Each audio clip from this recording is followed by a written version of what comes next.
Troisième partie de l'Africa Newsroom, notre plateau est toujours au complet. Roger Bama, chercheur et responsable du groupe Afrique subsaharienne à l'Institut Prospective et Sécurité en Europe. Salif Koné, spécialiste des questions de sécurité et de défense. Alfred Tchango, éditorialiste d'Africa 24. Alors, avant la pause, nous parlions donc de l'ONU, de l'OMS également, qui s'inquiète d'une possible propagation du virus Ebola aux pays voisins de la République démocratique du Congo, notamment le Soudan du Sud. Roger Bama, vous vouliez intervenir?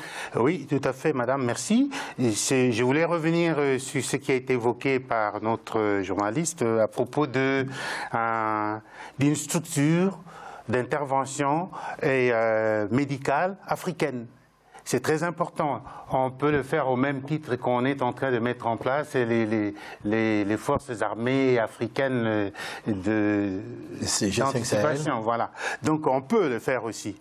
Donc on n'entend pas parler. C'est important que ça existe et surtout qu'on mette en place des structures d'information des populations. Parce que les populations, s'ils ne savent pas quels sont les risques, comment éviter la contamination, comment changer le mode de vie, comment changer les rituels funéraires, parce que c'est aussi les occasions d'attraper la maladie, mais ils ne pourront pas éviter d'être atteints. Et donc c'est important qu'au niveau africain, l'Union africaine pense à mettre en place des structures médicales d'intervention et d'information. Voilà. Donc finalement, face à ce type d'épidémie, le continent est toujours un petit peu désarmé, Alfred Tchango. Disons que l'Union africaine est toujours absente ou en retard d'un train chaque fois qu'il y a des catastrophes qui se produisent en Afrique, comptant trop souvent sur la communauté internationale.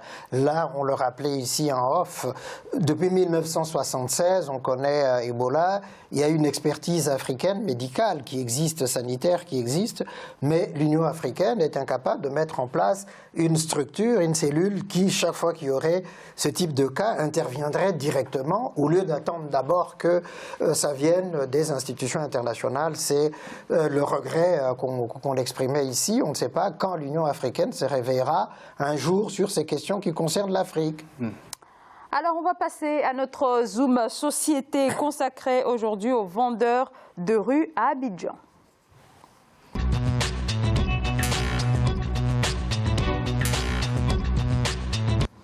Alors, la vente à la sauvette passible de peines lourdes, notamment en Côte d'Ivoire, où ils sont plusieurs milliers à exercer cette activité, notamment dans la capitale. La vente à la sauvette, pour l'heure, le seul emploi qui leur permet de subvenir aux besoins du quotidien. Reportage, Oliva Diakoto. Vente à la sauvette, téléphone au volant, occupation illégale des trottoirs par des commerçants sont autant d'interdits qui continuent d'être transgressés à Abidjan, en Côte d'Ivoire. Ici à Adjamé, au nord de la capitale économique. Ces commerçants, plusieurs fois déguerpis du boulevard Nangui à Brougua, reviennent toujours proposer leurs services sur les trottoirs. On a besoin de soutien. Si on a gagné le soutien, on va quitter sur la route parce que nous-mêmes, on sait que pour vendre sur la route, là, c'est pas bon. Mais si le gouvernement nous aide pour avoir des places aussi, c'est très important. Les nouvelles autorités municipales d'Adjamé, quant à elles, placent leur mandature sous le signe de la promotion du civisme. Elles veulent créer des brigades de sécurité et de salubrité, construire de nouveaux espaces pour les commerçants et transporteurs pour freiner l'incivisme. Adjamé, c'est la porte d'entrée d'Abidjan quand même. Alors donc, nous allons travailler avec la population parce que tout ce que je suis en train de dire ne peut se faire qu'avec la collaboration de la population. Et dans notre gestion, nous allons associer la population à la gestion de la commune. Le non-respect du code de la route, l'usage des sachets plastiques, le problème des ordures ménagères et bien d'autres sont encore des défis à relever par les autorités du pays. Des interdictions passibles d'amende, voire de peine de prison. Roger Bama, est-ce que le gouvernement ivoirien ne manque pas là de légitimité pour imposer le respect de cette interdiction, notamment dans la vente à la sauvette? C'est une question très délicate parce que ce qu'on voit à Abidjan, c'est quoi la zone, la banlieue Adjamé, on le voit dans toutes les villes africaines. Hein. Donc, C'est très délicat pour la population, pour le gouvernement, mais il faut mettre de l'ordre, il faut mettre du civisme, ça c'est sûr. Alors quels sont les moyens? J'ai entendu le maire dire qu'on va faire participer les populations, on va mettre en place des actions citoyennes avec des groupes de surveillance et de sensibilisation. C'est très bien. Je pense que c'est dans ce sens qu'il faut aller. Mais en même temps aussi, il y a un jeune qui est passé qui a réclamé qu'on leur crée des places où ils peuvent aller. Il demande un soutien du gouvernement. Et donc, ça, c'est le problème du gouvernement pour mettre en place, d'une part, une campagne de sensibilisation sur le civisme, sur le respect des voies publiques, sur le respect de la propriété, voilà, et aussi mettre en place les structures d'accueil des personnes qu'on va déplacer des endroits où ils se trouvent maintenant. Salif Koné, alors le gouvernement interdit la vente à la sauvette, mais ne met pas en place des structures. Donc difficile dans ces conditions de faire respecter cette interdiction. Alors, moi je pense que là, c'est la commune d'Adjamé, pour ceux qui connaissent un peu Abidjan, c'est une commune avec une densité de population étrangère qui est très élevée. Je pense que la politique du gouvernement se fait sur l'ensemble du district d'Abidjan. On a des quartiers qui répondent aux mêmes problématiques que cette commune-là, qui arrive à gérer le problème de vente à la sauvette. Donc on se pose la question, comment se fait-il que d'autres communes voisines dans la même circonscription arrivent et à Djamé on n'arrive pas? Suite à la crise post-électorale, il a été, si ma mémoire est bonne, mis des opérations coup de balai où on avait dégagé tous les commerçants, mais comme on dit, la nature n'aime pas le vide. Si on ne met pas des mesures d'accompagnement derrière, petit à petit, les commerçants, ils reviennent. Après, nous avons le volet social là-bas, parce que nous avons une population qui arrive, qui est jeune, qui n'a pas d'emploi ou un truc, qui viennent aujourd'hui essayer d'avoir de quoi manger entre la circulation, entre les voitures. On a aussi le problème d'urbanisation, parce qu'on a l'occupation illégale de l'espace public par des commerçants qui bouchent les égouts, qui bouchent les regards. Donc tout ça est mis en place pour qu'on ait cette bombe au niveau de la ville d'Abidjan. Il me semble que le 27 octobre, la ministre Anne-Désirée Oloto a signé un constat d'accord avec des entreprises aujourd'hui dans un partenariat public-privé en envoyant plus de 350 camions pour venir ramasser au niveau du ramassage de la collecte des amas. Donc l'idée aujourd'hui, je pense, puisque nous avons une population avec un déchet plastique, c'est de donner une valeur au plastique pour que les populations aujourd'hui soient incitées à recycler et vendre ce plastique-là, à le ramasser aussi et à les inciter aujourd'hui à leur donner un pouvoir d'achat dans ce domaine-là. Et on se rend compte que le ministre aujourd'hui a mis un programme en place pour dire on va collecter, nettoyer et transformer ces déchets-là en énergie. Ça, c'est au niveau du district d'Abidjan. Mais nous, on parle aujourd'hui des populations qui risquent leur vie au quotidien entre les voitures et on parle de sanctions. Mais comment voulez-vous qu'on sanctionne quelqu'un sur quel support qui n'a déjà pas d'argent? Et pour proposer quoi? C'est ça aussi la question. Sanctionner, c'est bien, mais qu'est-ce qu'on propose dans un contexte de chômage massif qui touche essentiellement les jeunes, Alfred Chango? Et sans vous couper, aussi, on a des taxes au niveau de ces communes-là qui sont collectées. Oui, et ces taxes qui sont collectées par les maires, où vont-elles? Où vont-elles? Posons la question. C'est facile de dire, de sanctionner. Mais le maire, la commune qui collecte ces taxes, ces millions de trucs, parce que c'est une ville à 95% de commerçants. Vous ne pouvez pas faire 1 mètre si vous n'avez pas un étalage des tables. Je me demande même comment la mairie arrive à collecter l'ensemble des taxes. Donc ça donne une grosse densité financière. Et qu'est-ce qu'on en fait?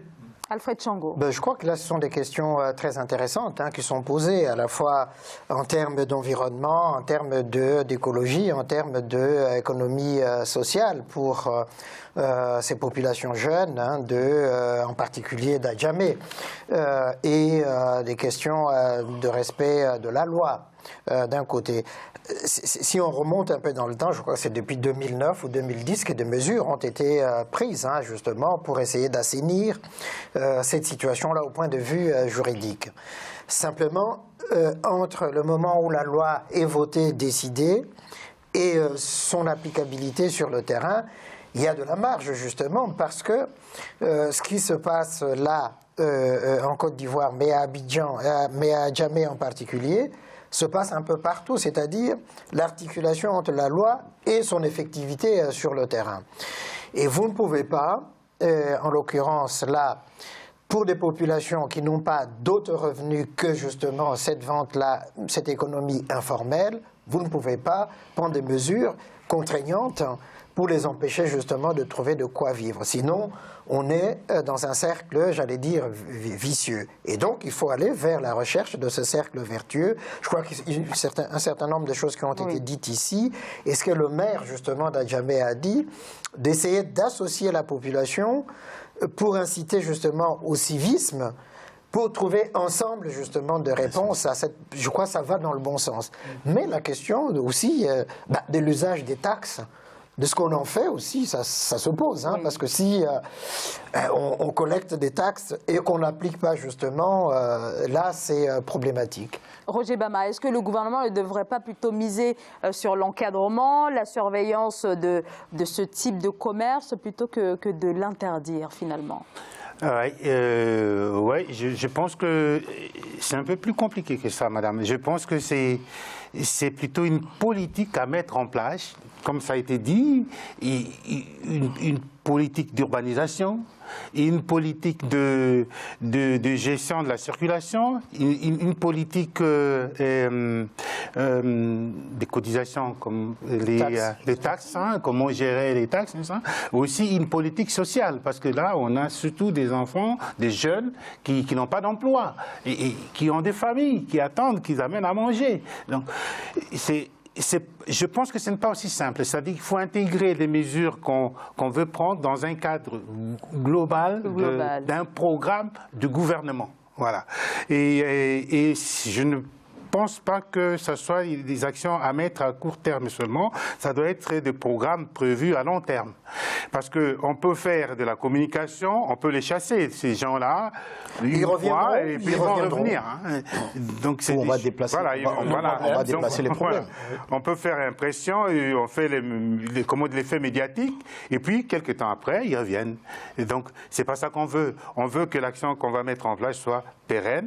Pour ça, il faut tout un programme qui soit adossé au programme gouvernemental. Salif Koné. Alors, moi, je dirais que moi, alors, la particularité que j'ai sur ce plateau, c'est que moi-même, je suis d'origine ivoirienne. N'est-ce pas? Donc, on se rend compte que... Vous connaissez très bien la situation. On connaît très bien la situation. On se rend compte que le ministère du tutelle a mis en place un programme qu'on appelait Grand Ménage. Je pense qu'on arrive à la 21e édition pour sensibiliser les populations à prendre eux-mêmes conscience de l'environnement dans lequel ils vivent. Donc on organisait avec un acte de volontariat sur un jour bien défini du mois à se mettre ensemble et nettoyer les déchets que nous-mêmes nous avons produits. Là, et après les collecter, les trier et après voilà, les mettre dans des endroits où on a des organisations beaucoup plus compétentes qui viendront les prendre. La problématique d'Adjamé, on arrive dans une ville qui est complètement enclavée. Elle est vieillissante. Et aujourd'hui, si nous voulons rétablir la voirie, au niveau de l'assainissement, au niveau des populations, il y a beaucoup de concessions à faire. Et le maire a dit quelque chose de très important. Il y a beaucoup de bâtiments qu'il faut détruire, il y a beaucoup de commerces qu'il faut casser. Il y a une vision sur l'avenir qu'il faut prendre. Donc il y a des gros sacrifices à faire aussi. Il faut avoir beaucoup de courage. Et la gestion aussi des fonds. Les populations, les policiers qui vont être engagés dans le dispositif ou les systèmes de sécurité qui existent. Il existe la police municipale à Djamé. Ils ont une police municipale. Mais il faudrait que cette police municipale soit formée.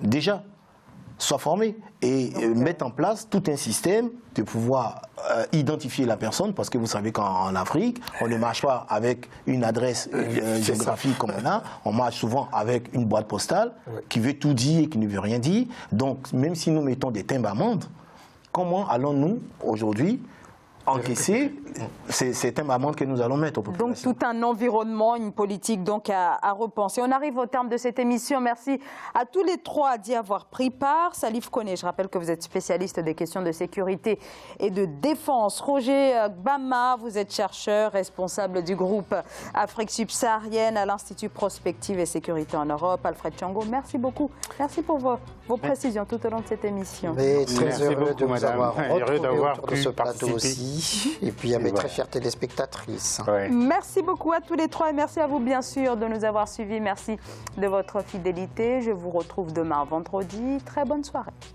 Merci.